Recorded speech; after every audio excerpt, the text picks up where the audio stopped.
Hi friends, நான் உங்கள் விக்னேஷ். இன்றைக்கி நம்ம சேனலில் எதை பற்றி பார்க்க போகிறோன்னா, ஒரு சின்ன டிஃப்ரென்ஸ் பற்றி தான் பார்க்க போகிறோம். இந்த ஹூக் பெட்டுக்கும் இந்த ஹூக் பெட்டுக்கும் உள்ள டிஃப்ரென்ஸ் தான் பார்க்க போகிறோம். வீடியோவுக்கு போகிறதுக்கு முன்னாடி நம்ம சேனலுக்கு யாராச்சும் புதுசாக இருந்தால் சப்ஸ்கிரைப் பண்ணி வச்சுக்கோங்க. இந்த மாதிரியான யூஸ்ஃபுல் ரிவ்யூ தெரிஞ்சிருக்காங்க. இதே நம்ம டேங்கர் வச்சுருக்க ஃப்ரெண்ட்ஸுக்கும் ஷேர் பண்ணுங்கள். இது டேங்கரோட இது பற்றி தான் நம்ம பார்க்க போகிறோம் இன்றைக்கி. எப்படின்னா, எந்த ஹூக் பெட்டில் ஓட்டினா நம்மளுக்கு டேங்கோட பர்ஃபார்மன்ஸ் கரெக்டாக இருக்கும் அப்படின்னு சொல்லிட்டு. சரி, வாங்க வீடியோக்குள்ளே போயிடலாம். அதே நம்ம டிராக்டர் வச்ச ஃப்ரெண்டுக்கு ஷேர் பண்ணுங்கள். அதே வீடியோ லாஸ்ட்டு ஸ்கிப் பண்ணாமல் பாருங்கள், கண்டிப்பாக யூஸ்ஃபுல்லாக இருக்கும் உங்களுக்கும். ஒரு டேங்கர் ஓட்டுறீங்கன்னா ஃபஸ்ட்டு இந்த ஹூக் பெட்டு பற்றி பார்க்கலாம். இந்த ஹூக் பெட்டுக்கும் இந்த ஹூக் பெட்டுக்கு என்ன ஒரு வித்தியாசம், எதுக்கு இந்த கம்பேரிசன் கேட்குறீங்கன்னா, இந்த ஹூக் பெட்டில் ஓட்டும்போது நம்மளுக்கு அதிகப்படியான சத்தம் வருது. டேங்கர் என்ன சும்மா போகும்போதே டமா டமான்னு சவுண்டு வருது. அதனால் இந்த ஹூக் பெட்டில் சத்தம் கொஞ்சம் அதிகமாக வருது. இந்த ஹூக் பெட்டில் அதில் வரத்தோட இதில் ஒரு 25% அந்த மாதிரின்னு வச்சுக்கலாம். அது ஏன் அதனால் அப்படின்னு சொல்லிட்டு தான் இந்த வீடியோவில் பார்க்க போகிறோம். வீடியோ லாஸ்ட்டாக ஸ்கிப் பண்ணால் பாருங்கள், கண்டிப்பாக உங்களுக்கு யூஸ்ஃபுல்லாக இருக்கும். ஃபஸ்ட்டு நான் வாங்க இந்த ஹூக் பெட்டை பற்றி பார்த்துடலாம். இந்த ஹூக் பெட் பார்த்திங்கன்னா எப்படி சொல்கிறதுனா, இந்த ஹூக் பெட்டில் பார்த்திங்கன்னா பாருங்கள், உள்ள டிஸ்டன்ஸ் பாருங்கள். இந்த டேங்கரில் இருக்கிற இந்த ஹூக்கும் இந்த இதுக்கும் பெட்டுக்கும் உள்ளே பாருங்கள் டிஃப்ரென்ஸ். ஒரு 2 பேரில் தூரம் மாதிரி இருக்குது. உங்களுக்கு பார்த்தாலே தெரியும் இந்த எவ்வளோ சந்து இருக்குன்னு. அதே இதில் பாருங்கள், இதில் எந்த அளவுக்கு இதில் கேப்புன்றதே இல்லை. ஏன்னா அந்த இப்போது வண்டி லோடிங்கில் போகும்போது அதிகப்பட டன்னில் போக வெயிட்டு, அதனால் நம்மளுக்கு முன்னும் பின்னே ஷேக் ஆகும். நம்ம ஜோல்டிங் ரோடில் இருக்கும்போது இந்த இப்படி ஷேக் ஆகும். இந்த ஹூக்கு முன்னே பின்னாடி மேடில் இழுத்து பிடிக்கும், பள்ளத்தில் இதை இப்படி முன்னாடி தள்ளும் அப்படின்ட்டு. இதில் அந்தளவுக்கு ஷேக் வராது, ஷேக்கும் வரதில்ல, சவுண்டும் வரதில்ல. பட் இந்த ஹூக் பெட்டில் பார்த்தீங்கன்னா பார்த்தால 2 விரல் கேப் இருக்குது. இப்போது ஏதாச்சும் ஒரு ஜோல்டிங்கில் போகிறீங்கன்னு சொல்லிட்டா முன்னாடி ஒரு 1.5 இன்ச்சு கேப் இருக்குது. இதே இந்த இடத்துல இப்படி வர்றதுக்கு இந்த ஹூக்கு இந்த பின்னில் 1.5 இன்ச்சு கேப் வரும். பார்த்தாலும் தெரியும் பாருங்கள், இந்த கேப்பு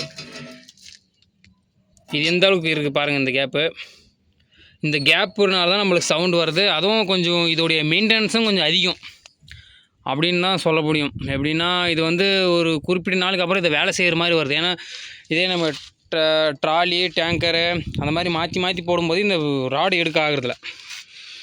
இந்த ராடு எடுக்க ஆகிறதில்ல. ஆனால் இது சேஃப் தான், பட் சின்ன ஒர்க்கு இதில் அப்படி தான் சொல்ல முடியும். நான் கழட்டும் போது தெரியும் பாருங்கள், இந்த கேப் பாரு எந்த அளவுக்கு ஆயிருக்குன்னு. அதனால் காலப்போக்கில் அதிகப்படியான காடி ஆகிடுது. ஏன்னா மெயினாக இதில் பின்னு போட்டு ஓட்டணும். ஏன்னா ஜோல்டிங் ரோட்டில் போகும்போது கொஞ்சம் ஏதாச்சும் மேலுக்க தூக்கும்போது நம்ம பின்னு போடாத இருந்தோம்னா லாக் அப்படியே இந்த கனெக்டிங் ராடு அப்படியே தூக்குனாலும் தூக்கிட்டு சொல்ல முடியாது. 50% தூக்குறதுக்கு வாய்ப்பு இருக்குது. அதனால தான் இதில் சவுண்டு ஏன் அதிகம் வருதுன்னா பாருங்கள், இந்த கேப்பு ஃபில் பண்ணுறதுக்காக ஒரு பள்ளத்தில் போகும்போது என்ன ஆகுதுன்னா, பின்னாடி மாட்டியிருக்க டெய்லரோ டேங்கோ பள்ளத்தை நோக்கி போகும்போது இன்ஜினு இது அப்படியே பள்ளத்துக்கு முன்னாடி நூக்கும். இதே கொஞ்சம் மேடான பகுதியில் ஏறும்போது பார்த்திங்கன்னா இப்போ இருக்கிற பொசிஷனில் இருக்கும். இப்போ பள்ளத்தில் இறங்கும் போது இந்த கேப் உள்ளே இருக்கும். இந்த இடத்துல இருக்கிற கேப்பு உள்ளே இருக்கும். இதில் அந்த மாதிரியான ஒரு கேப்பே இல்லை. பார்த்தாலே தெரியும் உங்களுக்கு. ஏன்னா இருக்கிறதே மொத்தம் ஒரு ஹூக் உக்கார மாதிரி தான், ஒரு என்னது கனெக்ட் பண்ணுற இந்த இது உக்கார மாதிரி தான் இருக்குது. இதில் ஷேக் ஆகிறதுக்கு அவ்வளோ வாய்ப்பு இல்லை. வாய்ப்புனா ஷேக் ஆகும், பட் இருந்தாலும் அந்த அளவுக்கு ஷேக்கிங் இல்லை. அதனால தான் இந்த வீடியோ. வேறு ஏதாச்சும் டவுட் இருந்தால் இந்த ஹூக் பெட்டில் கமெண்ட் பண்ணுங்கள், கண்டிப்பாக அதுக்கான வீடியோ போட்டுடலாம். மேக்ஸிமம் டேங்க் பர்ஃபார்மன்ஸ்னு கேட்டிங்கன்னா நம்மளுக்கு ஒரு 95% இந்த ஹூக் பெட்டு கரெக்டாக இருக்கும்.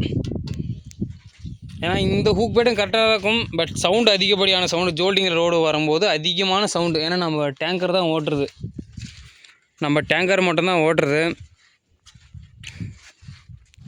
அதனால் டேங்கர் ஓட்டுற ஃப்ரெண்ட்ஸ்க்கு இந்த மாதிரியான புது ஹூக் பெட் வாங்க போகிறீங்கன்னா இந்த மாதிரியான ஹூக் பெட் வாங்கி போகிறது கொஞ்சம் நல்லதுன்னா சவுண்டு வராமல் இருக்கும்.